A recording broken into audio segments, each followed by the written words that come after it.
கனவெங்கும் தித்தித்தாய். அத்தியாயம் 3. கனிகா மகேஷின் அறைக்கு வர அங்கே அவள் கண்ட காட்சியில் அதிர்ச்சியாகி நின்றாள். தர்ஷினி கனிகா உள்ளே வருவதை பார்த்து மகேஷை விட்டு தள்ளி நின்றாள். நீ இங்க என்ன பண்ற? மகேஷ் கேட்க, இவ யாரு? நான் உன்கிட்ட கேட்ட கொஸ்டினுக்கு ஆன்சர் இன்னும் வரல.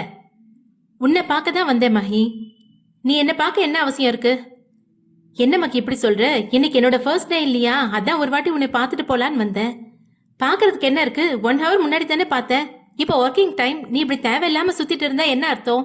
உனக்கு ஃபர்ஸ்ட் ஃப்ளோர்ல தானே ஒர்க் அலாட் பண்ணிருக்க. சோ உனக்கு இந்த ஃப்ளோர்ல எந்த வேலையும் இல்ல. நீ கிளம்பலாம்.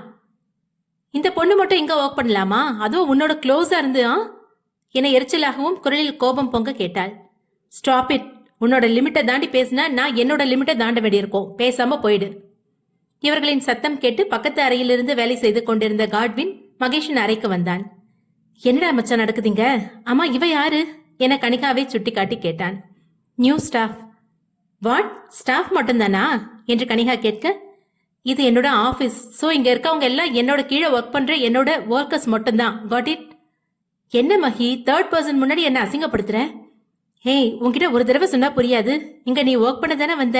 போய் உன் வேலையை பாரு என கடுக்கடுத்தான். மகேஷின் கோபம் கனிகாவை எரிச்சல் அடைய வைத்தது.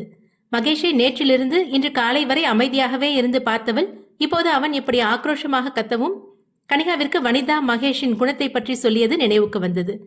மகேஷையும் தர்ஷினியையும் ஒரு பார்வை பார்த்தவள் முதல் தளத்தை நோக்கி கட்டுக்கடங்காத கோபத்தை ஒருவாறு கட்டுப்படுத்தி சென்றாள். காக்கி சுட்டைக்காரர்கள் தடக் தடக் என்ற அழுத்தமான காலடியில் அங்குமிங்கும் நடக்க சிவா தனது அறையில் கம்பீரமாக அமர்ந்திருந்தான். அவன் முன்னே இருந்த வக்கீல் எச்சில் விழுங்கியவாறே பயத்தை மனதுக்குள் அடக்கி வெளியே தைரியமாக காட்டிக்கொண்டு உட்கார்ந்திருந்தார். என்ன வக்கீல் சார் இவ்வளவு தூரம் என நக்கலாக கேட்டான். சார், நீங்க திரும்ப திரும்ப அதே தப்பு தான் பண்றீங்க. வாட்? நான் தப்பு பண்றேனா? உங்களுக்கே தெரியும் ஐயாவோட பலத்தை பத்தி. நீங்க அவரோட மோதணும்னு நினைக்கிறீங்க. எவ்வளவு பலசாலியா இருந்தாலும் அவன் பண்ற தப்பே ஒரு நாள் அவனை பாதாள குழியில தள்ளிடும். அதனால உங்க ஐயா கிட்ட பார்த்து இருக்க சொல்லு. எப்ப வேணும்னாலும் அந்த குழியில அவரும் விழலாம். என்ன சார் மிரட்டுறீங்களா? அப்படி கூட எடுத்துக்கலாம். அப்புறம் உங்க ஐயாவோட புள்ள மேல கூட எனக்கு டவுட்டா தான் இருக்கு. சார் என்ன பதற? என்ன கேசவன் சார் ரொம்ப பதறீங்க? அப்ப நான் கெஸ் பண்ணது நிஜம்தான் போலியே. சார், உங்க தங்கச்சி ஏதோ ஐயாவோட குடோன் பக்கத்துல இறந்து கிடந்த உடனே நீங்க எங்க ஐயாவை சந்தேகப்படுறது ரொம்ப தப்பு. அதுவும் இல்லாம பல கோடி லாபம் தர்ற குடோனை 3 வருஷமா திறக்க விடாம பிரச்சனை பண்ணிட்டு இருக்கீங்க. இந்த 3 வருஷமா நீங்களும் நல்லவன் வேஷம் போட்டு ஊரை ஏமாத்துறது எனக்கு தெரியாதுன்னு நினைக்கிறியா? இதெல்லாம் அந்த குடோனை திறக்க வைக்கதானே. எனக்கு ஒரு சின்ன க்ளூ மட்டும் கிடைக்கட்டும். அப்புறம் இருக்க உங்க ஐயாவோட மொத்த சாம்ராஜ்யத்தை அழிச்சு அவனை நடு ரோட்ல நிக்க வைக்கிறேன். சரி சார், நான் உங்ககிட்ட பேசி புரிய வைக்கலான்னு நினைச்சேன். ஆனா யானை தன் தலையிலேயே மண் அள்ளி கொட்டுமா? அது போலதான் உங்க கதையும் இருக்கு. நான் வரேன் சார். கிளம்பு காத்து வரட்டும் என பேச்சில் நக்கல் குறையாமல் பதிலளித்தான். வக்கீல் கேசவனும் அவனை முறைத்தபடி அவ்விடம் விட்டு சென்று விட்டான். சிவாவின் மனக்கண்ணில் பல நினைவுகள் நிழலாட கண்களின் ஓரம் கண்ணீர் வடிந்தது. மாலை அலுவலகம் முடிந்து பிரவீன் தனது காரில் சென்று கொண்டிருக்கும் வழியில் தேவிகா தனது மக்கர் பண்ணும் ஸ்கூட்டியுடன் போராடி கொண்டிருந்தாள். தேவிகாவை கண்டவுடன் பிரவீன் அவளின் பக்கத்தில் சென்று வண்டியை நிறுத்தினான். Are you Devika? Yes sir என குரல் வந்த திசையில் திரும்பி பிரவீனை பார்த்து பதிலளித்தாள். அம்மா, இங்க என்ன பண்ணிட்டு இருக்கீங்க? ஸ்கூட்டில ஏதோ ப்ராப்ளம் போல சார், ஸ்டார்ட் ஆக மாட்டேங்குது. ஓ, நான் மெக்கானிக் கால் பண்றேன். அவங்க வந்து ஸ்கூட்டியை பார்த்துப்பாங்க. நீங்க வாங்கல, நான் உங்களை டிராப் பண்றேன். அது சார் என்ன தயங்க? என்ன தேவிகா தயங்குறீங்க? என் மேல உங்களுக்கு நம்பிக்கை இல்லையா? ஐயோ, அப்படியெல்லாம் இல்லை சார். உங்களுக்கு எதுக்கு வீண் சிரமம் தான் யோசிச்சேன். பிரவீன் தன் போனை டயல் செய்தவாறே, எனக்கு எந்த சிரமமும் இல்லை. இன்னும் கொஞ்ச நேரத்தில் இருட்ட ஆரம்பிச்சிரும். இந்தாங்க அட்ரஸ் சொல்லிடுங்க என தன் போனை தேவிகாவிடம் நீட்டினான். அவளும் அதற்கு மேல் மறுக்காமல் போனை வாங்கி மெக்கானிக்கிடம் தனது அட்ரஸை சொல்ல மெக்கானிக்கல் செட்டில் இருந்து ஒருவன் வந்து தேவிகாவின் ஸ்கூட்டியை எடுத்து சென்ற பின் பிரவீன் உடன் கிளம்பி சென்றாள். தனது வீட்டுக்கு அருகாமையில், சார் நான் இங்கேயே இறங்கிக்கிறேனே. எனக்கு இங்க எந்த வீடும் இருக்கிற மாதிரி தெரியலையே. அந்த தெரு வழியா உள்ள போகணும் சார், அங்க கார் போகாது. ஓகே என்றவன் ரோட்டின் ஓரம் சென்று காரை நிறுத்தினான். Thank you sir. It's okay. நாளைக்கு மார்னிங் உன்னோட ஸ்கூட்டி வீட்டுக்கு வந்துடும். நீ அதுலேயே ஆஃபீஸ்க்கு வந்துடலாம். சரி சார், நான் போயிட்டு வரேன். இருவரும் விடை பெற்று தங்களது வீட்டை நோக்கி சென்றனர். சாலையில் பயணித்துக் கொண்டிருந்த பிரவீனுக்கு காட்வினிடமிருந்து போன் வர காரை செலுத்தியவாறே அவனுடன் பேச ஆரம்பித்தான். டேய் மச்சி, வீட்டுக்கு போய் சேர்ந்துட்டியாடா?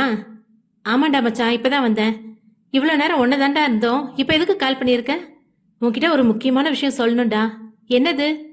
இன்னைக்கு நம்ம மகியோட நடவடிக்கை சுத்தமா சரியில்லடா. நான் தான் அப்பவே சொன்னேன்ல, நீ தான் நம்பவே இல்ல. பாத்தியா, இன்னைக்கு முழுக்க மகியோட ரூம்ல இருந்து தான் தர்ஷினி ஒர்க் பண்ணிருக்கா.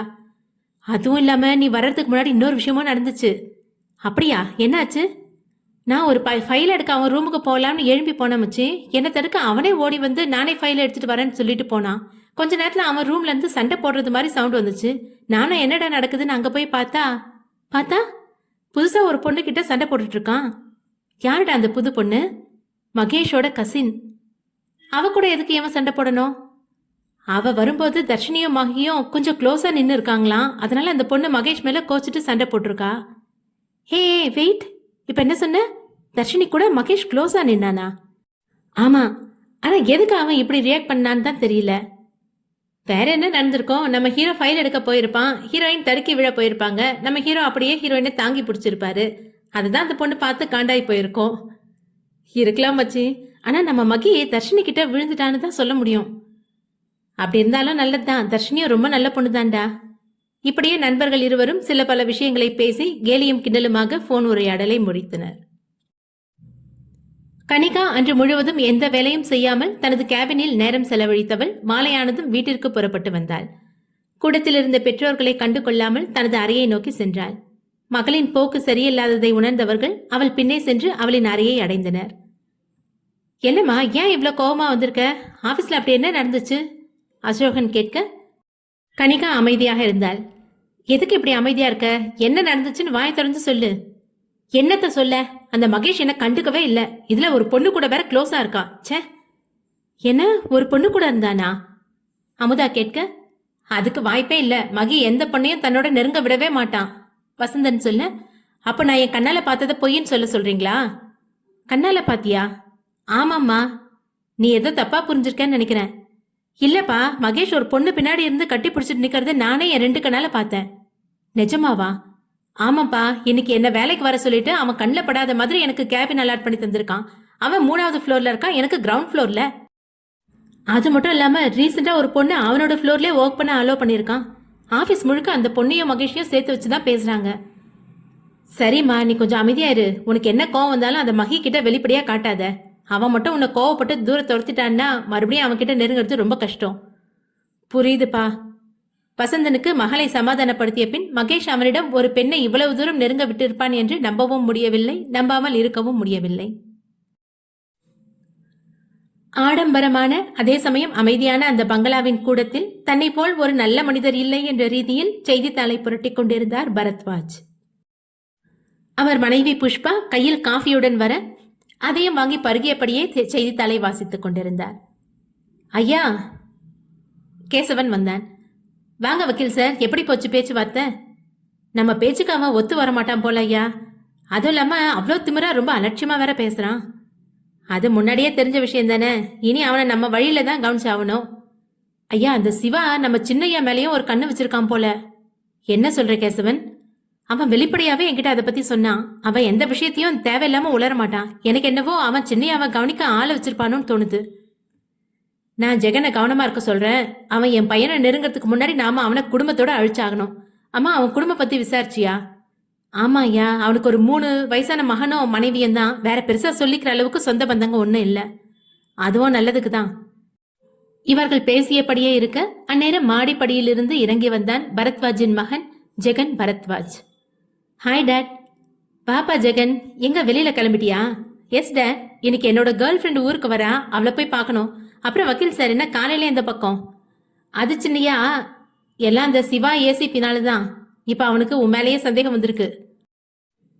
Not bad, good move. அவனை நாம சாதாரணமா எடை போடக்கூடாதுப்பா. அமைதியா இருக்க மாதிரி இருந்து அதிரடியா காரியத்தை முடிச்சிருவான். நான் பாத்துக்கிறேன். இன்னும் 1 வீக்ல அவன் பரலோகம் போயிடுவான். எது செய்யறதா இருந்தாலும் கொஞ்சம் கவனமா இருப்பா. ஓகே டேட், எனக்கு டைம் ஆயிடுச்சு. நான் என்னோட டார்லிங்கை போய் பார்த்துட்டு வந்துடுறேன். சரிப்பா, பார்த்து போயிட்டு வா. ஜெகன் வீட்டை விட்டு வெளியேறியதும் பரத்வாஜும் வக்கீல் கேசவனும் சேர்ந்து தங்கள் தொழில் சார்ந்த விஷயங்களை பேசிக் கொண்டிருந்தனர். பரத்வாஜ் செய்யும் பல முறைகேடான வேலைகளுக்கு கேசவன் தான் சட்டத்தின் ஓட்டையை பயன்படுத்தி ஒவ்வொரு முறையும் பரத்வாஜை பாதுகாத்து பக்கபலமாக நின்றான். காட்வின் தனது அறையிலிருந்து வேலைக்கு ரெடியாகி டைனிங் டேபிளில் வந்து அமர அவனுக்கு முன்னே அவனது பெற்றோர்கள் ரோசியும் ஜோசப்பும் அமர்ந்திருந்தனர். என்னப்பா சிரிச்ச வாட்டியா உட்காந்துருக்க? எல்லாம் நம்ம மகியை பத்தி யோசிச்சுதான்ப்பா. மகியை பத்தியா? ஆமாப்பா. அப்படி என்ன சுவாரஸ்யமான இருந்துச்சுப்பா? நான் சொல்லியிருக்கேன்ல தர்ஷினி பத்தி. ஆமா, அவளை தானே லேடி மகேஷ்னு சொன்ன? ஆமாப்பா, அவளே தான். அவளுக்கும் மகிக்கும் என்ன? மகி அவ மேல கொஞ்சம் இன்ட்ரெஸ்டடா இருக்க மாதிரி தெரியுது. நிஜமாவா? ஆமாப்பா என்றவன் அலுவலகத்தில் நடந்த விஷயங்களை கூறினான். பிரவீனும் சொன்னான், அந்த தர்ஷினி பொண்ணு ரொம்ப நல்ல கேரக்டர் அப்படின்னு. நாம நினைக்கிறது மட்டும் நடந்தா வனிதா ரொம்ப சந்தோஷப்படுவா. ஆமா, ஜெஸ்ஸி எப்போ வருவாப்பா? ஈவினிங் 5 o'clock வரதா சொன்னா. சரிப்பா, நாம போய் அழைச்சிட்டு வந்துடலாம். இல்லப்பா, அவளே கேப் புக் பண்ணி வந்துடுறேன்னு சொல்லியிருக்காப்பா. பரவாயில்லப்பா, நானே அழைச்சிட்டு வந்துடுறேன். சரிப்பா. மூவரும் சாப்பிட்டு முடிக்க ஜோசப்பும் காட்வினும் ரோசியிடமிருந்து விடை பெற்று அலுவலகம் நோக்கி சென்றனர். கனிகா தரைத்தளத்தில் பாலாவுடன் அமர்ந்து வேலையை கற்றுக்கொண்டிருந்தாள். தன் கோபத்தால் மகேஷை இழந்து விடக்கூடாது என்ற ஒரே எண்ணத்தில் பொறுமை காத்துக் கொண்டிருந்தாள் கனிகா. மகேஷின் அலுவலகத்தில் நால்வரும் மும்முரமாக வேலை செய்து கொண்டிருந்தனர். Miss S students. வாட் ஸ்டூடெண்ட்ஸா? ஐயோ சாரி சார். காட்வினும் பிரவீனும் இவர்கள் இருவரின் சம்பாஷணைகளில் விழுந்து விழுந்து சிரித்தனர். என்னம்மா, ஒரு நிமிஷத்துல நம்மளோட எம்டி மகேஷே ஸ்டூடெண்ட் சொல்லிட்ட? Stop it idiots. சாரி மச்சி, உன்னை பார்த்து ஸ்டூடெண்ட் சொல்லிட்டாடா. நீ எதுக்கு அப்படி சொன்ன என தர்ஷினியை பார்த்து முறைத்தான். சொல்லுமா, ஏன் அப்படி சொன்ன? அதில் சார், நான் காலேஜ் படிக்கும்போது குட்டி குட்டி பசங்களுக்கு டியூஷன் எடுப்பேனா, அந்த பசங்க என்ன மிஸ் மிஸ்ன்னு கூப்பிடுவாங்க. சார் திடீர்னு என்ன மிஸ்ன்னு கூப்பிடுவோம், எனக்கு அந்த ஞாபகம் வந்துருச்சு, அதான். சரி, இந்த ப்ராஜெக்டை நம்ம 4 பேரும் சேர்ந்து தான் சப்மிட் பண்ணணும். ஸோ உன்னோட இங்கிலீஷ் நாலேஜை கொஞ்சம் இம்ப்ரூவ் பண்ணிக்கோ. என்னது? என்ன தர்ஷினி மிரல? டோன்ட் பேனிக், உன்னால முடியும், உனக்கு நிறைய டேலண்ட் இருக்கு. அது முருகவேல் சாரோட ஆர்டர். இது நம்ம பண்ற சோர்ஸ் பத்தி நம்ம தான் அவருக்கு எக்ஸ்பிளைன் பண்ணணும். மகேஷ் சொல்ல. பயப்படாத தர்ஷினி, நீ கொஞ்சம் முயற்சி பண்ணா நல்லா பெர்ஃபார்ம் பண்ணலாம். பிரவீன் என்கரேஜ் செய்தான். ஓகே, இனி பேசாம இருந்து வேலையை பாருங்க. மற்ற மூவரும் அமைதியாக தங்களது வேலையை தொடர்ந்தனர். மதியம் 3 மணி அளவில் சென்னை ஏர்போர்ட் வந்தடைந்தாள் காட்வினின் தங்கை ஜெஸ்லிகா. பெங்களூரில் தங்கி தனது கல்லூரி படிப்பை முடித்தவள் இறுதி ஆண்டு படிப்பை முடித்து தன் சொந்த ஊருக்கு திரும்பினாள். அவளை வரவேற்க ஜெகன் காத்து கொண்டு நின்றான். ஜெகன் பல குற்றங்களை மறைமுகமாக செய்து கொண்டிருந்தாலும் ஜெஸ்ஸியை மனதார விரும்பினான். ஜெகன் தொழில் விஷயமாக அடிக்கடி பெங்களூர் செல்வதால் ஜெஸ்லிகாவை காண நேர்ந்தது. அவளின் அழகில் மயங்கியவன் அவளை துரத்தி துரத்தி விரும்ப ஆரம்பித்து அவளையும் விரும்ப வைத்து விட்டான். என்ன ஜெகன், நான் வந்தது கூட தெரியாம அப்படின்னு யோசிச்சுட்டு இருக்கீங்க என புன்னகையுடன் அவனை நெருங்கி வந்தாள். ஹே டார்லிங் என்றவன் அவளை அணைத்து உச்சியில் முத்தமிட அவளும் அவனை அணைத்து விடுவித்தாள். இப்ப சொல்லுங்க, அப்படி என்ன யோசிச்சுட்டு இருந்தீங்க? நான் என்ன யோசிக்க போறேன், உன்னை பத்தி தான் யோசிச்சுட்டு இருந்தேன். இனி நீ இங்க தானே ஸ்டே பண்ண போற, அப்புறம் உன்னை அடிக்கடி பார்க்கலாம்ல? பார்க்கலாமே என புன்னகையுடன் பதிலளித்தாள் ஜெஸ்ஸி. சரி வா போலாம், உன்னை பார்க்கவே ரொம்ப டயர்டா இருக்க மாதிரி தெரியுது. ஏதாவது ஹோட்டல்ல போய் சாப்பிட்டுட்டு போலாமா? ஓகே ஜெகன். இருவரும் காரில் ஏறி பேசியபடியே ஒரு பிரபலமான ஹோட்டலின் முன்னே நின்றனர். ஜெகன் அவளின் கையை பிடித்து உள்ளே அழைத்து வந்தான். துரதிருஷ்டவசமாக மகேஷ், பிரவீன், காட்வின் 3 பேரும் ஒரு பிசினஸ் மீட்டிங் விஷயமாகவே அதே ஹோட்டலின் உள்ளே இருந்தனர். பெங்களூரில் தனக்கு சொந்தமான நகைக்கடையில் உட்கார்ந்திருந்த வரதனுக்கு தாமரைக்கு உதவியாக இருந்த செவிலி பெண்ணிடமிருந்து போன் வர அவசர அவசரமாக வீடு நோக்கி பயணித்தார். தாமரை, தாமரை, உனக்கு என்னமா ஆச்சு? என்னன்னு தெரியல சார், நல்லதா இருந்தாங்க, திடீர்னு மயக்கம் போட்டு விழுந்துட்டாங்க. டாக்டர் செக் பண்ணிட்டு ப்ராப்ளம் எதுவும் இல்லைன்னு சொல்லிட்டாரு. சரிம்மா, எப்போ கண்ணு முழிப்பா? 1 மணி நேரத்தில் முடிச்சிருவாங்க சார். சரிம்மா, நீ கொஞ்சம் ரெஸ்ட் எடு, நான் இவளை பார்த்துக்கிறேன். சரி சார் என்றவள் அறையை விட்டு வெளியேறினாள். வரதன் தன் மனைவியை கண்கொட்டாமல் பார்த்து கொண்டிருந்தார். தாமரையின் முகத்தில் எண்ணற்ற சோகரேகைகள் தெரிய உள்ளுக்குள் மனம் வலிக்கத்தான் செய்தது வரதனுக்கு. 1/2 மணி நேரத்தில் கண் விழித்த தாமரை தன் எதிரில் தன் கணவன் அமர்ந்திருப்பதை பார்த்து அவசரமாக எழ முயன்றார். வரதன் தாமரைக்கு உதவி செய்து அவர் முதுகின் பின்னே தலையணையை எடுத்து வைத்து வசதியாக இருக்க உதவி செய்தார். என்னாச்சு, ஏன் திடீர்னு மயங்கிட்ட? டேப்லெட் எல்லாம் ஒழுங்கா தானே சாப்பிட்ற? எனக்கு என் பையனை உடனே பார்க்கணும்.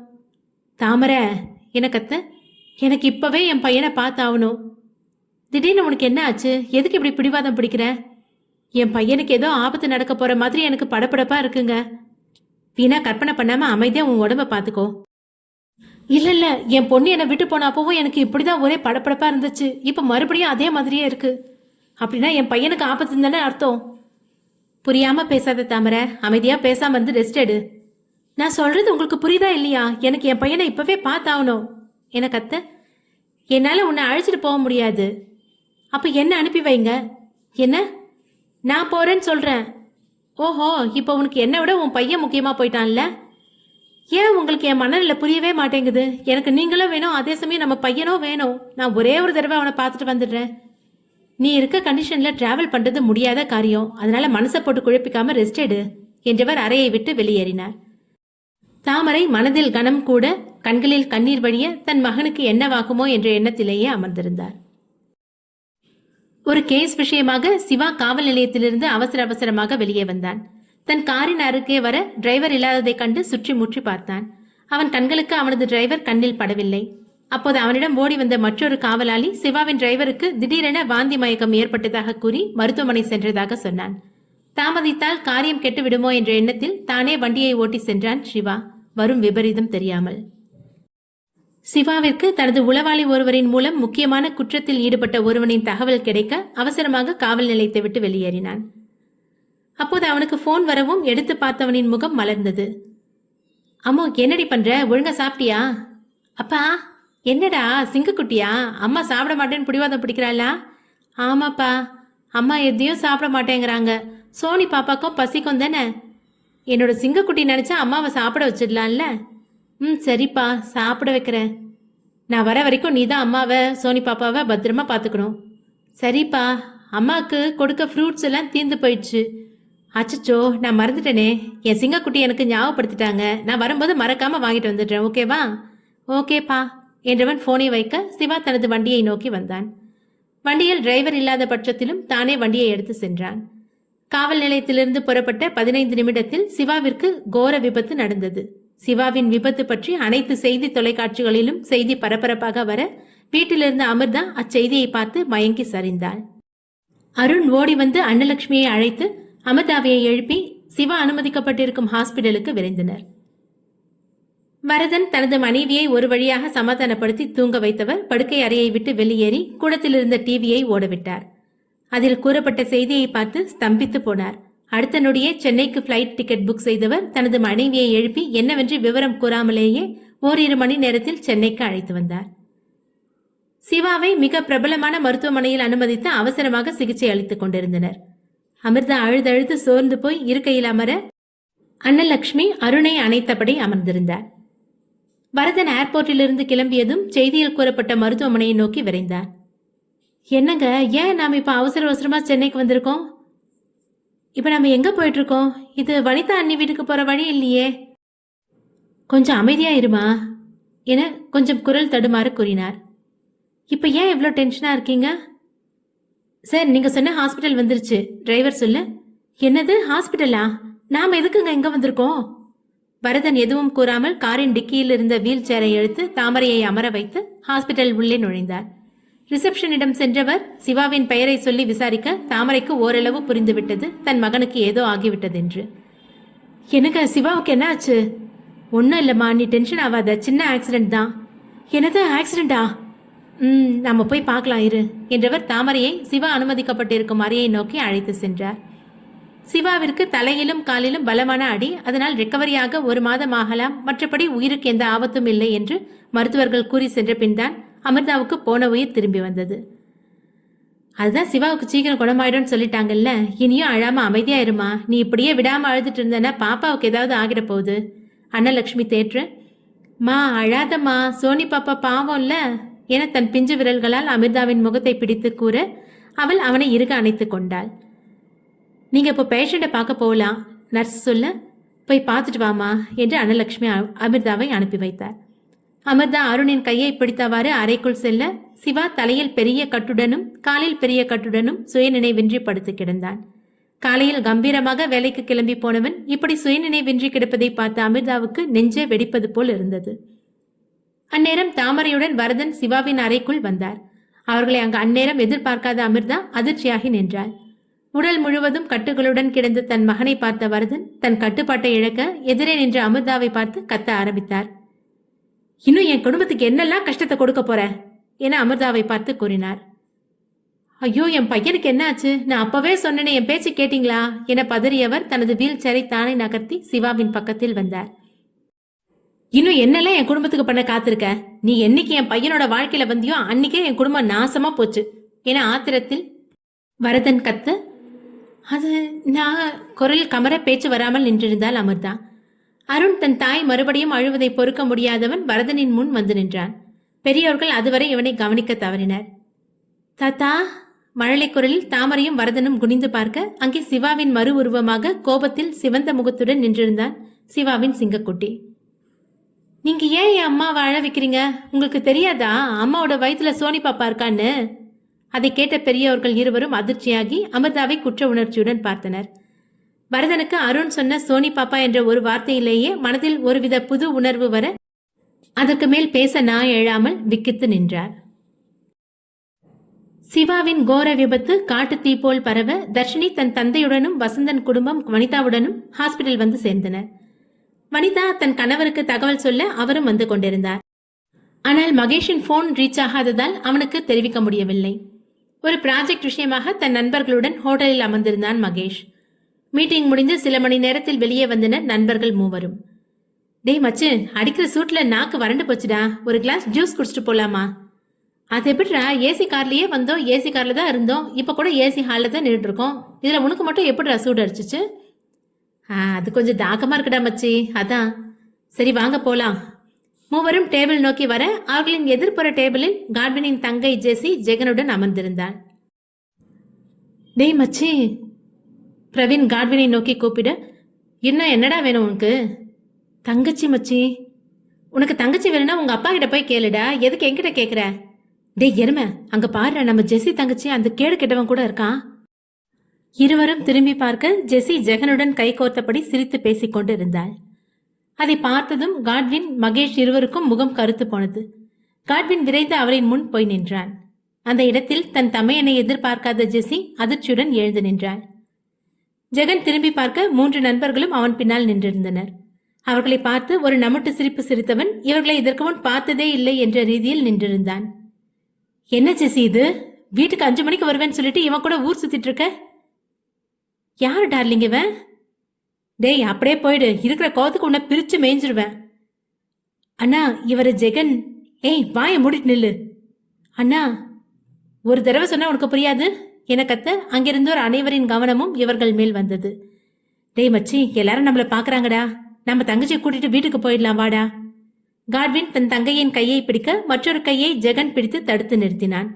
மறுநொடி மகேஷ் கொடுத்த ஒரு குத்தில் வாயில் ரத்தம் வழியே கீழே கிடந்தான் ஜெகன். மகேஷ் அண்ணா, என்ன பண்றீங்க?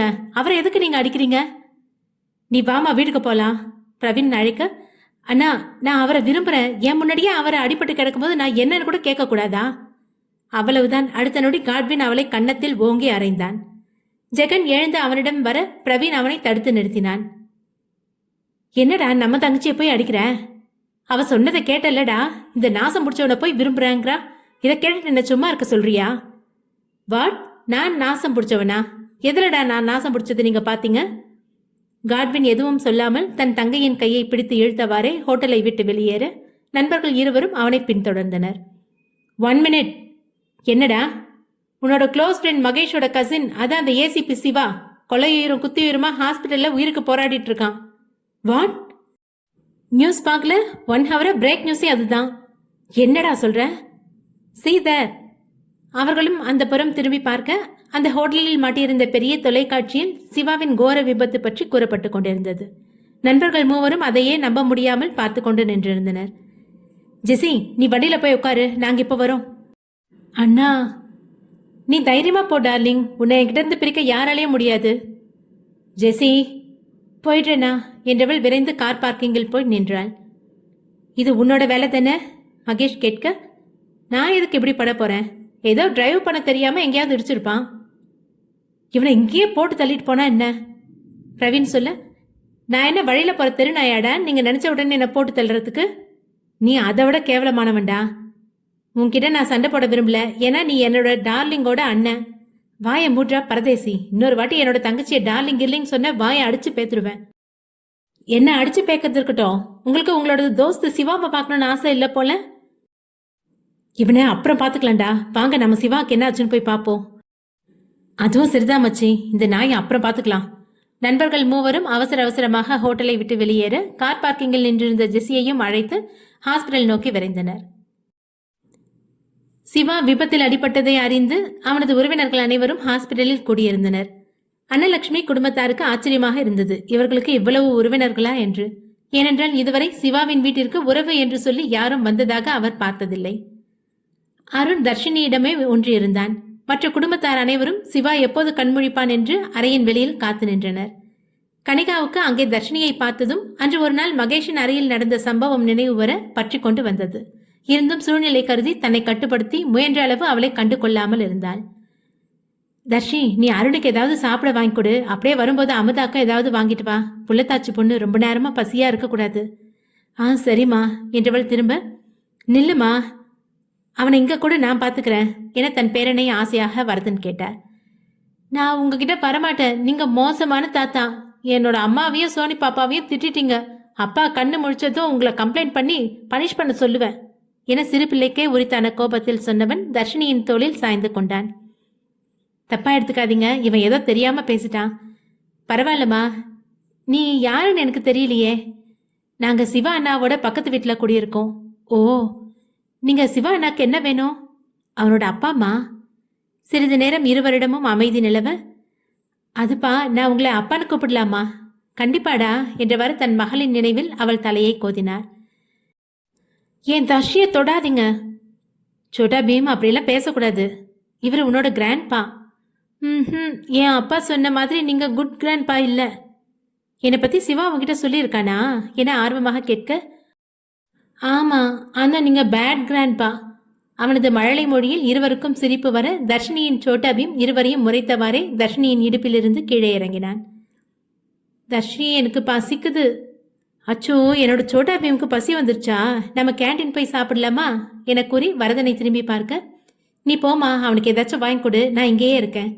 சரிப்பா என்றவள் கேண்டீன் நோக்கி சென்றாள். மகேஷ் நண்பர்களுடன் ஹாஸ்பிட்டலுக்கு விரைந்து வந்தான். காட்வின், பிரவீன் இருவரும் சிவா அனுமதிக்கப்பட்டிருந்த அறையை நோக்கி செல்ல மகேஷ் டாக்டரை காண சென்றான். மகி எங்கடா? வெங்கடேஷ் கேட்க, டாக்டரை பார்க்க போயிருக்காம்பா. எப்படிப்பா நடந்துச்சு? பிரவீன் கேட்க, எங்களுக்கே எதுவும் தெரியலடா. பப்ளிக் தான் ஆம்புலன்ஸ் வர வச்சு இந்த ஹாஸ்பிட்டலுக்கு அனுப்பியிருக்காங்க. நாங்களும் தகவல் கிடைச்ச உடனே இங்கே வந்துட்டோம். எங்களுக்கு மேலே விசாரிக்க எண்ணம் போகல. எப்போ சிவா கண்மொழிப்பான்னே இருக்கு. சரிப்பா, நாங்கள் இதை கவனிச்சுக்கிறோம். சிவா ஊர் ஃபுல்லாக எதிரியை சம்பாதிச்சு வச்சிருக்கான். இது விபத்தா மட்டும் இல்லாமல் யாராவது சதி செஞ்சிருந்தா அவங்க யாராக இருந்தாலும் விடாதீங்க. வரதன் சொல்ல, விடமாட்டோம்ப்பா. இதனால என்ன பிரச்சனை வந்தாலும் நாங்கள் பார்த்துக்கிறோம். வெங்கடேஷும் சொல்ல, உங்களால் எவ்வளோ சீக்கிரம் கண்டுபிடிக்க முடியுமோ அவ்வளோ சீக்கிரம் கண்டுபிடிக்க பாருங்க என்று வசந்தனும் சேர்ந்து கொண்டார்.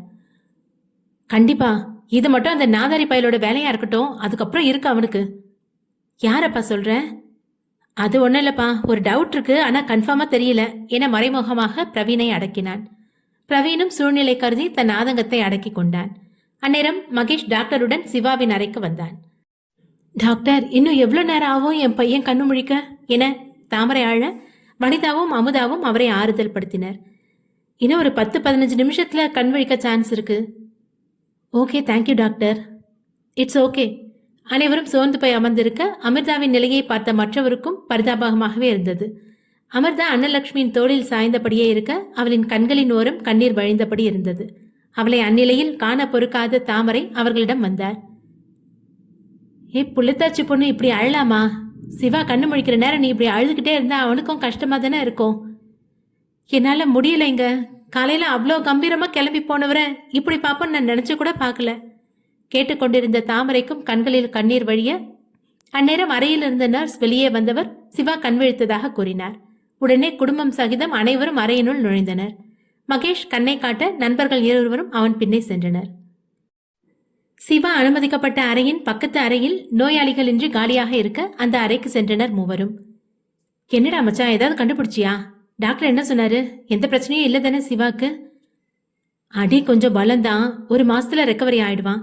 எனக்கு என்னோட லேப்டாப் வேணும். அப்பதான் சிவா ஆக்சிடென்ட் ஆன இடத்துல இருக்க எல்லா கேமராவையும் ஹேக் பண்ண முடியும். நான் இப்பவே கரணுக்கு ஃபோன் பண்ணி ஹாஸ்பிட்டலுக்கு எடுத்துட்டு வர சொல்றேன். அது வேஸ்ட் மச்சி, எந்த தடயத்தையும் அந்த ஜெகன் விட்டு வச்சிருக்க மாட்டான். அதுவும் கரெக்ட் தான். நம்ம வேற வழியில தான் யோசிக்கணும். ஒருவேளை செஞ்சது வேற யாரா கூட இருக்கலாம்ல. இல்ல, இது கண்டிப்பா ஜெகன் வேலை தான். அதான் சிவா கண் முழிச்சானே, அவனுக்கு தெரியாம இருக்காது யார் அட்டாக் பண்ணாங்கன்னு. நாம அவன்கிட்டே கேட்கலாமே. ஃபேமிலி மெம்பர்ஸ் எல்லாரும் போகட்டும், அதுக்கப்புறம் கேட்கலாம். எனக்கு இப்போ ஒரு விஷயம் கன்ஃபார்ம் ஆயிடுச்சு. எனக்கும் தான். அப்போ நீங்க 2 பேரும் சோனி டெத்ல ஜெகனுக்கு பங்கு இருக்குன்னு சொல்ல வரீங்களா? எஸ். இந்த சந்தேகத்துல தான் சிவா ஜெகனை நெருங்கி இருக்கணும். அதனால தான் அந்த நாய் சிவாவை இப்படி பண்ணியிருப்பான். டேய், நீங்க 3 பேரும் இங்க என்னடா பண்ணிட்டு இருக்கீங்க? வெங்கடேஸ்வரன். இல்லப்பா, ஒரு பிசினஸ் விஷயமா பேசிட்டு இருக்கோம். இந்த நேரத்துலயா? என்னடா உளர்ற? மகேஷ், காட்வின் இருவரும் அவனை முறைத்தனர். ஒன்னும் இல்லப்பா, இதோ வரோம் என்றவன் பிரவீனை முறைத்தவாறே மகேஷுடன் வெளியேறினான். தர்ஷினி சோட்டா பீமுக்கு பாலும் பன்னும் வாங்கி கொடுத்து அவனது பசியை ஆற்றியவள். அமிர்தாவுக்கும் உணவுப் பொருட்களை வாங்கியவள் மருத்துவமனையின் உள்ளே நுழைந்தாள். சிவா கண் விழித்தவுடன் தனது மொத்த குடும்பத்தையும் பார்த்தவன் மனதில் மகிழ்ச்சி நிரம்பியது. ஆனால் அவன் முதலில் தேடியது அமிர்தாவை மட்டுமே. அமிர்தா அழுதழுது சோர்ந்து போய் அறையில் ஒரு ஓரமாக நின்றிருந்தாள். குடும்பத்தார் அனைவரும் அவன் பார்வை சென்ற திசையில் அமிர்தா நிற்பதை கவனித்தனர். சிவா, தாமரை அழைக்க, அம்மா உங்களுக்கு என்ன ஆச்சு? எதுக்கு வீல் சேர்ல உட்காந்துருக்கீங்க? எனக்கு ஒன்றும் இல்லைப்பா. உனக்கு உடம்பு இப்போ எப்படி இருக்கு? எங்கேயாவது வலி இருக்கா? தலை கொஞ்சம் வலிக்குதுமா. டாக்டர் சொன்னாருப்பா, கொஞ்ச நாள் தலை வலிக்க தான் செய்யும். வருதுன்னு சொல்லு. அப்பா, என்னை மன்னிச்சிருப்பா. அந்த சூழ்நிலையில் எனக்கு என்ன பண்ணுறதுனே தெரியாமல் உன்னை ஒதுக்கி வச்சு கஷ்டப்படுத்திட்டேன். ஆனால் உனக்கு விபத்துன்னு தெரிஞ்ச உடனே என்னோட பாதி உயிரே என்னை விட்டு போனது போல இருந்துச்சு. இதுக்கு மேலேயும் உன் மேலே கோவமாக இருக்க என்னால் முடியல என அவன் கைகளை பிடித்து கொண்டு குற்ற உணர்ச்சியில் கூறினார். எனக்கு தெரியும்ப்பா உங்களை பற்றி. இந்த அடி கொஞ்ச நாளைக்கு முன்னாடியே பட்டிருந்தா முன்னமே என்ன தேடி வந்திருப்பீங்க தானே? கண்ணா, என்ன பேச்சுப்பா இது? நானும் உங்களை பிரிஞ்சு ரொம்ப கஷ்டப்பட்டுட்டேம்மா. உங்களை நல்லா பார்த்துக்கக்கூடிய நேரத்தில் தனியாக விட்டுட்டேன்னு எனக்கும் குற்ற உணர்ச்சியாக இருந்துச்சு. கவலைப்படாதப்பா, இப்போதான் நாம் ஒன்றா இருக்கோம்ல, இதுவே எனக்கு போதும். அம்மு, இங்க வாடி. அவன் அழைப்பிற்காக காத்திருந்தவள் போல் அவன் நெஞ்சில் சாய்ந்து அழுதாள். சிவா அவளின் உடல்நிலை கருதி சமாதானம் செய்ய குடும்பத்தாரும் அவளை தேற்றினர். அவளும் முயன்று தன் உணர்வுகளை கட்டுப்படுத்தி கொண்டாள். அதன் பின் குடும்ப உறுப்பினர்கள் ஒவ்வொருவராக வந்து விசாரித்து அறையின் வெளியே சென்று அமர்ந்தனர். அறையில் வரதன், தாமரை, அமிர்தா இவர்கள் மூவருமே சிவாவுடன் இருந்தனர். அந்த நேரம் நண்பர்கள் மூவரும் சிவாவின் அறைக்கு வந்தனர். இவர்களை பார்த்ததும் சிவாவின் கண்கள் பனித்தன. 3 வருடங்களுக்கு முன் நண்பர்களாக சுத்தியவர்கள் அல்லவா? ஒரு கோர சம்பவத்தால் சிவா தன் குடும்பத்தை இழந்து நண்பர்களை இழந்து அமிர்தாவுடன் தனித்து விடப்பட்டான். டேய், எப்படிடா இருக்கீங்க? நல்லா இருக்கும் சிவா. இப்போ உடம்பு பரவாயில்லையா? தலை மட்டும்தான் வலிக்குதுரா. அது கொஞ்ச நாள்ல குணமாயிடும் டாக்டர் சொல்லியிருக்காரு. அப்புறம் உன்கிட்ட கொஞ்சம் தனியா பேசணும். அறையில் இருந்த மூவரும் அவர்களை தனியே விட்டு வெளியேறினர். உனக்கு இது யாரு பண்ணாங்கன்னு தெரியுமா? இல்லை யார் மேலேயாவது டவுட் இருக்கா? டேய், நானே போலீஸு, எங்கிட்டயே நீங்கள் விசாரணை பண்ணுறீங்களா? அப்போ நீங்கள் என்ன பார்க்க வரல அப்படி தானே? சுச்சுவேஷன் தெரிஞ்சும் காமெடி பண்ணாதுரா. நாம் டிலே பண்ணுற ஒவ்வொரு செகண்டும் உனக்கு ஆபத்து தான். இதை நானே பார்த்துக்கிறேன். டேய் மகி, என்கிட்ட பேச மாட்டியாடா? மகேஷ் அமைதியாக இருக்க, டேய், என் அப்பா கூட என்கிட்ட பேசிட்டாருடா. உனக்கு மட்டும் ஏன்டா என் மேலே இவ்வளோ கோபம்? இல்லை மச்சி, அவனுக்கு உன் மேலே எந்த கோபமும் இல்லை. அப்போ ஏன்டா அவன் என்கிட்ட பேசாமல் முகத்தை திருப்பி நிற்கிறான்? அது உனக்கு இப்படி திடீர்னு ஆக்சிடென்ட் ஆகி அடிபட்டுருச்சுல்ல, அதான் உனக்கு சீக்கிரம் குணமாகணும்னு நம்ம மகி உனக்காக மௌன விரதம் இருக்கான். டேய் என மகேஷ் அவனை முறைக்க காட்வினும் சிவாவும் மெலிதாக சிரித்தனர். தர்ஷினி தான் வாங்கி கொண்டு வந்திருந்த உணவுப் பொட்டலத்தை அமிர்தாவிடம் கொடுக்க அவள் மறுத்துவிட்டாள். தாமரை அவளின் உடல்நிலையை கூறி அவளை உணவு உண்ண வைத்தார். மா, அப்பாவை பார்க்கணும் அருண் சொல்ல, நீங்க உட்காருங்க நீ, நான் அவனை அழைச்சிட்டு போறேன். இல்லை, நானே அழைச்சிட்டு போறேன் என கனிகா முன் வந்தாள். அவளுக்கு தான் தெரியுமே உள்ளே மகேஷ் இருப்பது. அதனாலேயே தர்ஷினியை மகேஷ் பார்ப்பதை அவள் விரும்பவில்லை. ஆனால் தர்ஷினியின் சோட்டா பீம் அவளிடம் போவானா என்ன? இல்லை, நான் தர்ஷினி கூட தான் போவேன். கனிகாவிற்கு சோட்டா பீமின் அந்த வார்த்தையில் கோபம் வந்தாலும் சுற்றி இருக்கும் பெரியவர்களுக்காக தன்னை கட்டுப்படுத்தி கொண்டாள். சரிவா, நாம போலாம் என்று தர்ஷினி கதவை தட்ட சோட்டா பீம் கதவை திறந்து கொண்டு உள்ளே ஓடி வந்தான். அப்பா என கூவலுடன் உள்ளே ஓடி வர, என்னோட சிங்கக்குட்டியை வாங்க வாங்க. நண்பர்கள் அனைவரும் சிவாவின் சிங்கக்குட்டியை திரும்பி பார்க்க அவன் இவர்களை முறைத்தவாறு நின்றிருந்தான். என்னடா உன் பையன் எங்களை பார்த்து முறைச்சிட்டு நிற்கிறான்? ஏன் அவன்கிட்டயே கேளு, அவனே உங்களுக்கு பதில் சொல்லுவான். ஏன்டா கண்ணா எங்களை பார்த்து முறைக்கிற? காட்வின் கேட்க, அருண் அடுத்த நொடி தர்ஷினியின் சோட்டா பீமாக மாறி நண்பர்கள் மூவரையும் கை காலை உபயோகித்து மிதித்து குத்தி அடிக்க ஆரம்பித்தான். திகைத்த நண்பர்கள் அருணின் செயலை பார்த்து ரசிப்பதா சிரிப்பதா என்று நின்றிருந்தனர். அருணின் அடி அந்த ஜிம் பாடிகளுக்கு வலிக்கவா போகிறது? அந்நேரம் உள்ளே வந்த தர்ஷினி நடக்கும் கூத்தை பார்த்து வாய் விட்டே சிரித்து விட்டாள். தர்ஷி, குட்டியை தூக்குமா, சிவா சொல்ல சரி அண்ணா என்றவள் சோட்டா பீமை தனது இடுப்பில் இருத்தி கொண்டாள்.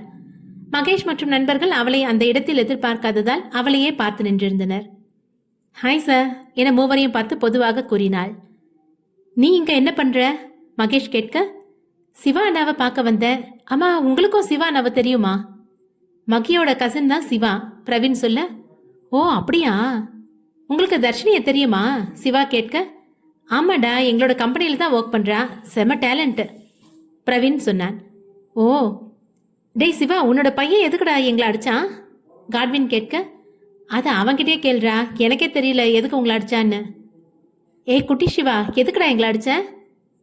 உங்களால் எங்கள் அப்பா நிறைய வாட்டி ஃபீல் பண்ணி கண்ணுக்குள்ள கண்ணீரெல்லாம் வரும். நீங்கள் பேட் ஃப்ரெண்ட்ஸ்.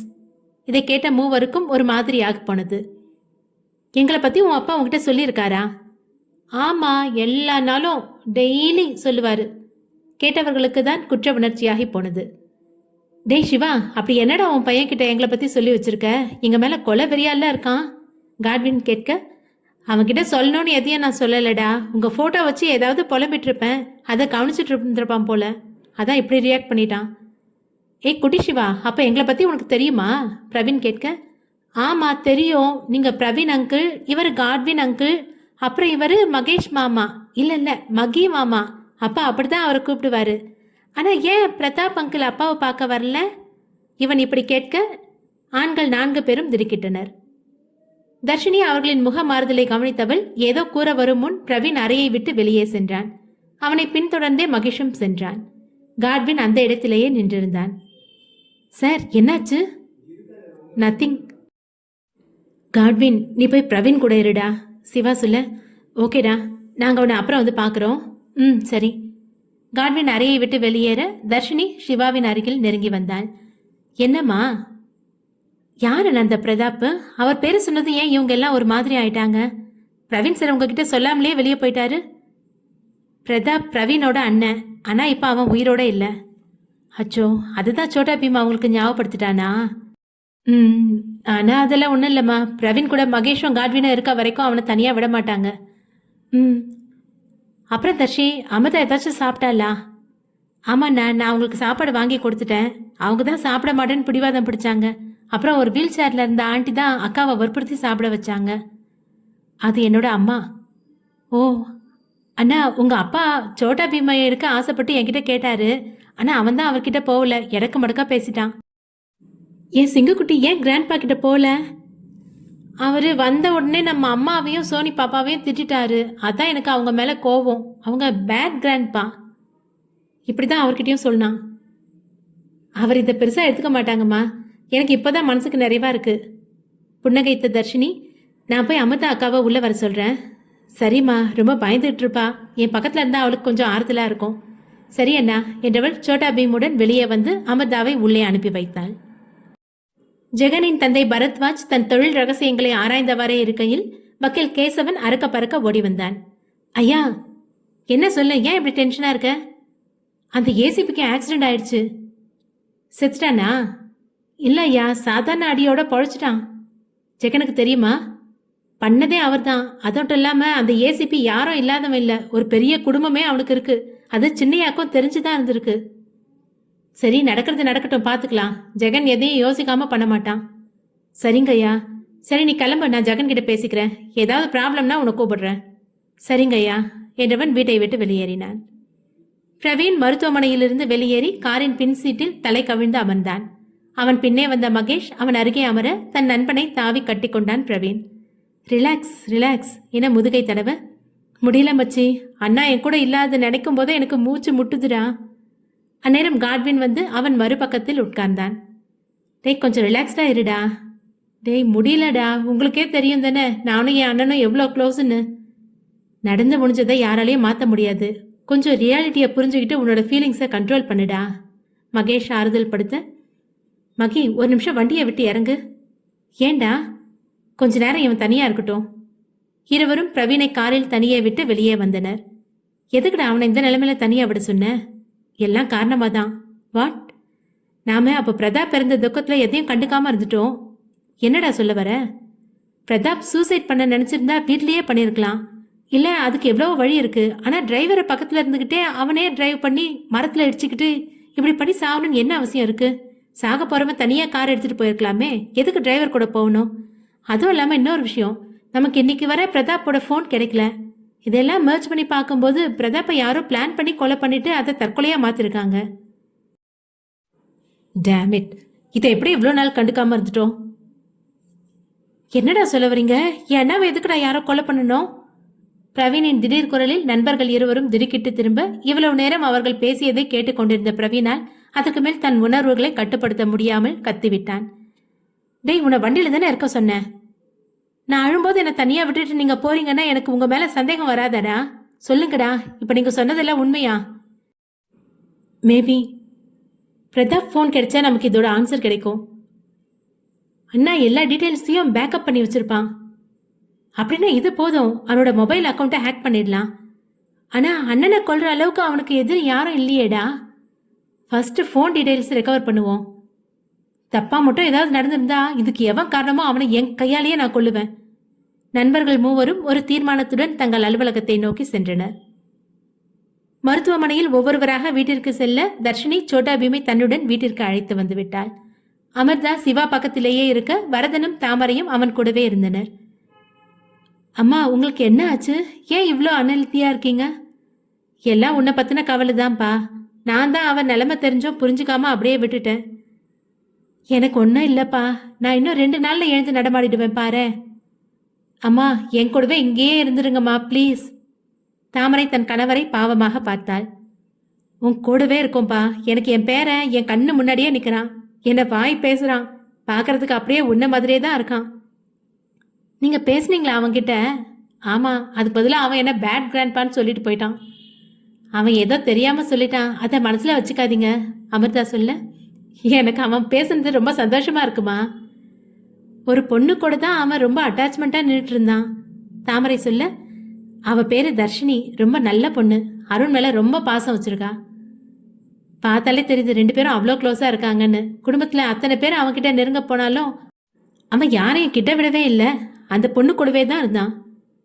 அவன் பிறந்தே தர்ஷி அவனை நல்லா பார்த்துக்கிட்டு இருக்காப்பா. அமிர்தா சொல்ல, தாய் இல்லாத பொண்ணு, பிரசவ நேரம் ரொம்ப கஷ்டப்பட்டிருப்பல்லம்மா. இல்லை, உங்கள் புள்ள என்ன நல்லா தான் பார்த்துக்கிட்டாரு. ஏசிபி சார், டாக்டர் வர. ஹலோ டாக்டர், இப்போ உடம்புல எங்கேயாவது வலி தெரியுதா? கொஞ்சம் வலி எடுக்க தான் செய்யுது டாக்டர். இன்னும் 1 வீக்கில் உடம்பு வலி போயிடும். ஆனால் தலையில் ஆடி பலமாக பட்டதுனால ரெக்கவரி ஆக கொஞ்சம் நாள் பிடிக்கும். Okay doctor. டாக்டர், இன்னும் எவ்வளோ நாளில் ஹாஸ்பிட்டல்லேருந்து டிஸ்சார்ஜ் ஆகலாம்? 2 வீக்ஸ் கழிச்சு. டாக்டர் அவனுடைய ரிப்போர்ட்டை செக் செய்து முடித்தவர் பிறகு அறையை விட்டு வெளியேறினார். தர்ஷினியின் வீட்டில் அனலட்சுமி சிவாவுக்கு பத்திய உணவு சமைத்துக் கொண்டிருந்தார். சோட்டாபீம் தர்ஷினியுடன் விளையாடியபடி இருக்க அந்நேரம் வீட்டிற்கு வந்து சேர்ந்தார் தர்ஷினியின் தந்தை சுந்தரம். தாத்தா என அவரிடம் அருண் ஓட, வாங்கிட்டு வந்திருக்கேன்டா கண்ணா உனக்கான சாக்லேட்டை, போடாம மெதுவா வா என்றவர் பாக்கெட்டிலிருந்து 2 சாக்லேட்டுகளை எடுத்து அவனிடம் கொடுத்தார். பா, நீங்களுமா? என்கிட்ட இருந்தா இவன் தினமும் வாங்கி சாப்பிட்றானே. பிள்ளை கேட்கும்போது எனக்கு வெறும் கையை வீசிட்டு வர தோணலையம்மா. சோட்டாபீம் எல்லாரையும் கைக்குள்ளே போட்டு தான் வச்சிருக்கியா? நீ எனக்கு 1 சாக்லேட் தான் தருவ, ஆனால் தாத்தா எனக்கு 2 சாக்லேட் தருவார். உனக்கு ஒன்றே ஓவர்ரா. என்னங்க, நான் சிவாவுக்கு சாப்பாடு சமைச்சு வச்சிட்டேன். இப்போ எப்படிம்மா நம்ம கொண்டு போய் கொடுக்கறது? சிவாவோட குடும்பத்தை பார்த்தல்ல, ரொம்ப பெரிய ஆளுங்க, எல்லாரும் இப்போ ஒன்று சேர்ந்துட்டாங்க. அதனால ஒன்றும் இல்லை. சிவா நம்ம பிள்ளை மாதிரி, அவனுக்கு நானே என் கையால் பத்திய சாப்பாடு செஞ்சுருக்கேன். இது உடம்புக்கு ரொம்ப நல்லது, கொண்டு போய் கொடுத்துட்டு வாங்க. ஆமாப்பா, கொடுத்துட்டு வாங்க. சரி, நீங்கள் இவ்வளோ சொல்கிறதுனால கொடுத்துட்டு வரேன். தாத்தா, அப்பாவை பார்க்க நானும் வரேனே. சோட்டாபீம் கேட்க, சரி கண்ணாவா என்றவர் சோட்டாபீமை தன் 2 சக்கர வாகனத்தின் முன்பகுதியில் நிறுத்தியவர் சாப்பாட்டு பையை அவனுக்கு முன் வைத்தார். சாப்பாட்டு பையை சோட்டாபீம் கெட்டியாக பிடித்திருக்க வண்டியை ஸ்டார்ட் செய்தவர் மருத்துவமனை நோக்கி சென்றார். அரை மணி நேரத்தில் மருத்துவமனையை வந்தடைந்தவர் சிவாவின் அறைக்குள் சோட்டாபீமுடன் நுழைய அங்கே மகேஷின் பெற்றோர்களும் கூடவே வசந்தனும் இருந்தனர். அப்பா, சிங்கக்குட்டி வாடா. வாங்கப்பா. இப்போ உடம்புக்கு பரவாயில்லையாப்பா? பரவாயில்லப்பா. வாங்க வந்து உட்காருங்க. நான் தான் சிவாவோட அப்பா. வரதன் தன்னை அறிமுகம் செய்து கொள்ள. வணக்கங்க. வணக்கங்க. உங்களை பத்தி தான் இவ்வளோ நேரம் சொல்லிக்கிட்டு இருந்தேன். ரொம்ப நன்றிங்க. என்னோட பையனை அப்புறம் என்னோட மருமக பேரனையும் ரொம்ப நல்லா பார்த்துக்கிட்டீங்க. ஐயோ, நன்றியெல்லாம் எதுக்குங்க? சிவா எனக்கு பையன் மாதிரி. அப்போ நேரம் ஆகுது, நாங்கள் கிளம்புறோம்டா. வனிதா சொல்ல, சிவாவை நல்லா பார்த்துக்கோ, நாங்கள் வரோம் சிவா என குட்டி சிவாவுக்கு ஒரு முத்தத்தை கொடுத்தவர் தன் கணவனுடன் விடை பெற்றார். டைம் ஆகுது, சிவாவுக்கு நான் ஃபுட் ஆர்டர் பண்ணட்டுமா? வசந்தன் கேட்க, சுந்தரத்திற்கு தான் கொண்டு வந்த உணவை அவனுக்கு அளிக்க கொஞ்சம் கூச்சமாக இருந்தது. தயங்கியபடியே எதுவும் கூறாமல் இருந்தார். அப்பா, தாத்தா உங்களுக்கு சாப்பாடு கொண்டு வந்திருக்காரு, சோட்டா பீம் கூற, என்னப்பா எனக்கு சாப்பாடு எடுத்துட்டு வந்தீங்களா? ஆமா சிவா, அண்ணா உனக்காக ஏதோ பத்திய சாப்பாடு செஞ்சு தந்து விட்டா. அப்போ எதுக்கு வந்த உடனே தராம தயங்கிட்டு இருக்கீங்க? இல்லைப்பா, அது என்னப்பா இது, எனக்கு நீங்கள் எப்போவுமே அப்பா தான். இவங்களை பார்த்து நீங்கள் தயங்கணும்னு எந்த அவசியமும் இல்லை. புரியுதுப்பா என்றவர் தான் கொண்டு வந்திருந்த உணவு பையை அமிர்தாவிடம் கொடுத்தார். அந்த சாப்பாட்டை எடுத்து சிவாக்கு கொடுமா, எவ்வளோ ஆசையாக சமைச்சு கொடுத்து விட்டுருக்காங்க. அது தரத்துக்கு தேவையில்லாமல் தயங்கிட்டு இருந்திருக்காங்க. தாமரை சொல்ல, தப்பா எடுத்துக்காதம்மா, நீங்களும் நிறைய நாள் கழித்து உங்கள் பிள்ளைய பார்த்துருப்பீங்க. நிறைய சொந்த பந்தங்கள்லாம் வந்தாங்க, அதான் கொஞ்சம் தயக்கம், வேற ஒன்றும் இல்லை. நாங்கள் அவனுக்கு ஹோட்டல் ஃபுட் தான் கொடுக்க நினச்சோம். நல்ல நேரத்துக்கு தான் நீங்கள் வந்திருக்கீங்க, புன்னகைத்த சுந்தரம். அமிர்தா, அதில் மஞ்சள் நேர ஹாட் பாக்ஸில் இருக்கிறது சிவாவோட சாப்பாடு, அதை மட்டும் அவனுக்கு கொடுத்தா போதும்னு அன்னத்தோட ஸ்ட்ரிக்ட் ஆர்டர். அப்புறம் இன்னொரு பாத்திரத்தில் இருக்க சாப்பாடை நீங்கள் எல்லாரும் பகிர்ந்து சாப்பிடுங்க. உங்கள் எல்லாருக்கும் சேர்த்து தான் தந்து விட்டுருக்கா. எங்களுக்கும் சேர்த்துமா? ரொம்ப நன்றிப்பா, காலையிலேருந்தே சாப்பாடு சரியில்லை, வரதன் சொல்ல. சரிங்க, நீங்கள் சாப்பிடுங்க, நான் கிளம்புறேன். சிவா, நான் பிள்ளைய கூட்டிகிட்டு போகட்டுமா? வேணாங்க, அவன் என்கிட்ட நிற்கட்டுமே, தாமரை ஆசையோடு கேட்க. நோ நோ, நான் உங்கள் கூட நிற்க மாட்டேன், தர்ஷினி கூட தான் இருப்பேன். உடனே தாமரையின் முகம் வாட, டேய் சிங்கக்குட்டி, ஏன்டா உனக்கு இவங்க மேலே இவ்வளோ கோவம்? ஏதோ தெரியாமல் அம்மாவை திட்டாங்க. அவங்க அம்மாவை மட்டும் திட்டலை, நம்ம சோனி பாப்பாவையும் சேர்த்து தான் திட்டினாங்க என கடுக்கடுக்க கூறினான். சிறுவனின் கோபத்தில் அனைவருக்கும் சிரிப்பு வர அமிர்தா அவனை அள்ளி தன் மடியில் அமர்த்தி கொண்டாள். கண்ணா, இவங்க நிறைய சாக்லேட் வாங்கி தருவாங்க. அப்படியா என தாயின் தோளில் இருந்து நிமிர, உனக்கு சாக்லேட் என்ன, சாக்லேட் கடையே வாங்கி தரேன், ஓகேவா? வரதன் சொல்ல, தர்ஷினி வாங்கி தர சாக்லேட் வாங்கி தருவீங்களா? உனக்கு என்ன வேணுமோ கேளு, வாங்கி தரேன். சரி, அப்போ நான் கிளம்பட்டா கண்ணா?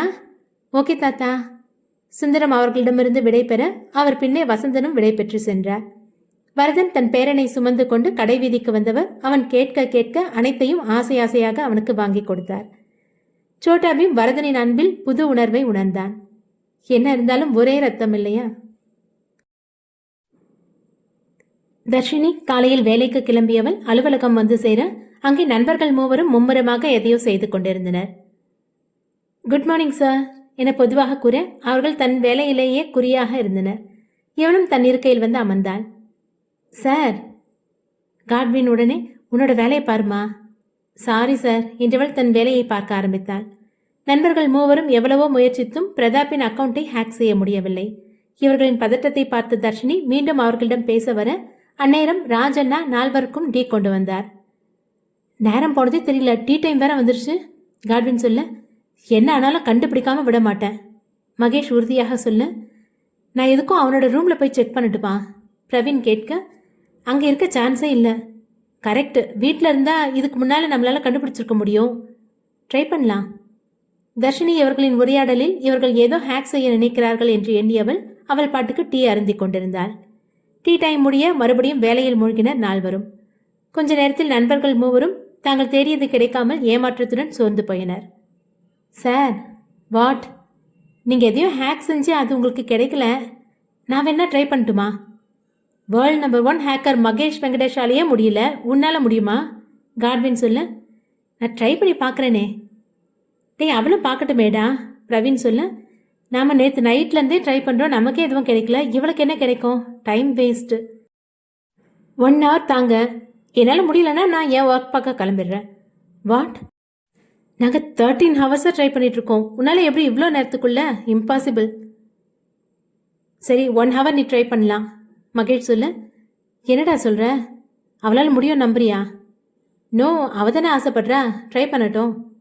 ஓகே சார், என்ன பண்ணணும்? 3 வருஷத்துக்கு முன்னாடி ஆஃப் ஆன ஃபோனில் இருந்து டீட்டெயில்ஸ் கலெக்ட் பண்ணணும், உன்னால் முடியுமா? அந்த ஃபோனோட டீட்டெயில்ஸ் ஏதாவது தெரியுமா? அந்த ஃபோனில் யூஸ் பண்ண அக்கௌண்ட் இருக்கு, அதோட பேக்கப் ஃபைல்ஸ் வேணும். ஆனால் ஃபோனை உடச்சி அதில் இருக்க டீட்டெயில்ஸ் எல்லாம் அழிச்சிருக்காங்க. அதை தான் நாம் இப்போ ரெக்கவர் பண்ணணும். ஒரு அக்கௌண்ட்டில் அழிஞ்சு போன டீட்டெயில்ஸ் வேணும், அவ்வளோதானே? அப்படின்னா நாங்களே எடுத்துருப்போமே. ஏதோ ஒரு பவர்ஃபுல் வைரஸ் ஆப் யூஸ் பண்ணி மொபைலில் இருந்த மொத்த டேட்டாவை அழிச்சிருக்காங்க. அதனால தான் எங்களால் டேட்டாவை ரெக்கவர் பண்ண முடியல. ஓகே, அக்கௌண்ட் டீட்டெயில்ஸ் சொல்லுங்கள். உன்னால் முடியுமா? முடியும். வாட்? ஹவு? இப்போ நம்மளோட டேட்டா ஒரு வைரஸ் ஆப்குள்ளே இருக்குது, அப்படி தானே? நாம் அதை ரெக்கவர் பண்ண ஒரு ஆப் க்ரியேட் பண்ண போகிறோம். Wow, good idea. ஓகே, அந்த ஆப்பில் அக்கௌண்ட் டீட்டெயில்ஸ் கொடுத்து அதில் இருக்க டீட்டெயில்ஸ் மொத்தத்தையும் ரெக்கவர் பண்ணலாம். Yes sir. நீ சொன்ன ஐடியா மட்டும் ஒர்க் அவுட் ஆயிடுச்சுன்னா இந்த மந்த் என்னோட சேலரியை சேர்த்து நீயே எடுத்துக்கோ. பிரவீன் சொல்ல. என்னோடையும் சேர்த்து தரேன், காட்வினும் சொல்ல. தர்ஷினி கண்கள் விரிய அவர்களையே பார்த்து கொண்டிருந்தாள். வேலையை ஆரம்பிக்கலாமா? மகேஷ் கேட்க. Okay sir. நால்வரும் ஆப்பை கண்டுபிடிக்கும் முயற்சியில் மும்முரமாக ஈடுபட்டு கொண்டிருந்தனர். ஹாஸ்பிட்டலில் சிவாவை பரிசோதித்த டாக்டர் சில முக்கிய குறிப்புகளை வழங்கி அறையை விட்டு வெளியேறினார். இன்றும் காலையில் அன்னலட்சுமி சிவாவுக்காக சத்தான உணவை சமைத்து சுந்தரத்திடம் கொடுத்து விட்டிருந்தார். அமிர்தா முதலில் சிவாவுக்கு உணவை அளித்தவள் இவர்களுக்கான பிரத்யேக பாத்திரத்தில் இருந்த உணவை அனைவருக்கும் அளித்து தானும் உண்டாள். இப்போ எப்படிப்பா இருக்கு உடம்புக்கு? ஓகேப்பா. தலைவலி குறைஞ்சிருக்காப்பா? கொஞ்சம் பரவாயில்லம்மா. அமிர்தா, நீ எதுக்கும் வீட்டுக்கு போறியாம்மா? தாமரை கேட்க. இல்லை அத்தை, கர்ப்பமாக இருக்கியம்மா, அதான் சொல்கிறேன். இல்லைத்த, எனக்கு இவரோட இருந்தால் தான் நிம்மதியாக இருக்கும். உன்னோட உடம்பையும் பார்க்கணுமில்ல. ஹாஸ்பிட்டலில் இப்படி தொடர்ந்து இருந்தால் உடம்புக்கு ஏதாவது இன்ஃபெக்ஷன் ஆகிடுமே. இவனை பார்க்க தான் நர்ஸ் இருக்காங்க, கூடவே இவன் அப்பாவும் இருக்கட்டும். நம்ம வீட்டுக்கு போயிடலான்டா, அருணையும் பார்த்துக்கணும்ல. அமிர்தா பாவமாக சிவாவை பார்க்க அவனும் இவளை தான் பார்த்து கொண்டிருந்தான். பரதன் இவர்களின் பார்வை பரிமாற்றத்தினை கவனித்தவர் அவர்களின் தவிப்பை புரிந்து கொண்டார். நாம வேணா வீட்டுக்கு எல்லாம் மாற்றிடலாமா? அதுக்கு நிறைய செலவாகுமே. அதை சிவாவோட அப்பா பார்த்துப்பாருமா. சரிப்பா, நம்ம வீட்டுக்கு போகலாம். எனக்கும் இங்கே இருக்க ஒரு மாதிரியே தான் இருக்குது. சரிப்பா, நான் டாக்டர்கிட்ட கேட்டுட்டு உடனே ஸ்டெப் எடுக்கிறேன். அப்பா, நீங்கள் வீட்டுக்கு வர போகிறீங்களா? சோட்டா பீம் கேட்க. ஆமாண்டா என் சிங்கக்குட்டி. Hi jolly. நாம் என்னைக்கும் போல சோனி பாப்பாவுக்கு நிறைய ஸ்டோரி சொல்லலாம், அப்புறம் தர்ஷி கூட விளையாடலாம் என குதூகலத்துடன் குதிக்க பெரியவர்கள் அவனை பார்த்து சிரித்தனர். அடுத்த எபிசோட் விரைவில். நன்றி.